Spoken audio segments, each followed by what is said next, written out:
តែទឹកពុំធ្លាប់លឺល្បីឈ្មោះប្រសាពេកក្រៃតំបន់តែទឹកពុំធ្លាប់លឺល្បីឈ្មោះប្រសាពេកក្រៃទៅដល់ចំបងកោដូនតី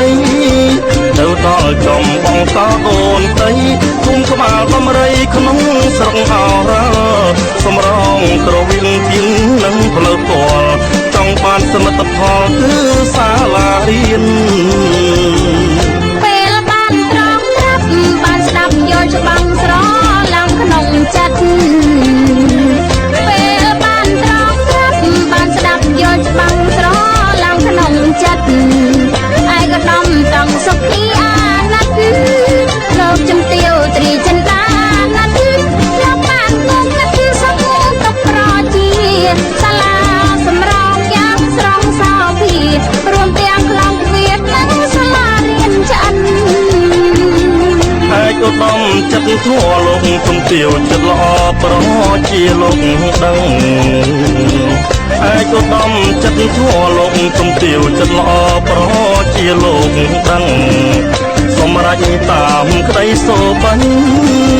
សម្រាប់តាមក្តីសូបិន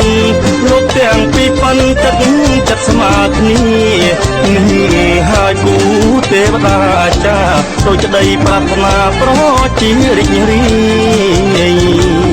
ឯកឧត្តមតាំងសុខីសែលអសភីនិងលោកជំទាវត្រីចិន្តាឯកឧត្តមតាំងសុខីសែលអសភីនិងលោកជំទាវត្រីចិន្តាជាគណនាយកនិងអគ្គនាយិកាជាគណនាយកនិងអគ្គនាយិកា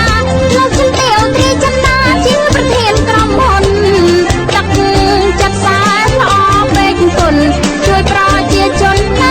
ក្នុងសង្គមក្រុមហ៊ុនភីចិន្តា Development នេះមកប្រមូលសាស្ត្រអង្គក្រុមហ៊ុនភីចិន្តា Development នេះមកប្រមូលសាស្ត្រអង្គសាងស្ពានសាលាថ្នមលំសាងស្ពានសាលាថ្នមលំជួយដល់សង្គមស្មងត្រង់រដ្ឋាសូមវត្តងសាងសិទ្ធិតាមថែរក្សាដល់លោកទាំងពីរសូមឲ្យបានជោគជ័យ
Development នេះមកប្រមូលសាស្ត្រអង្គ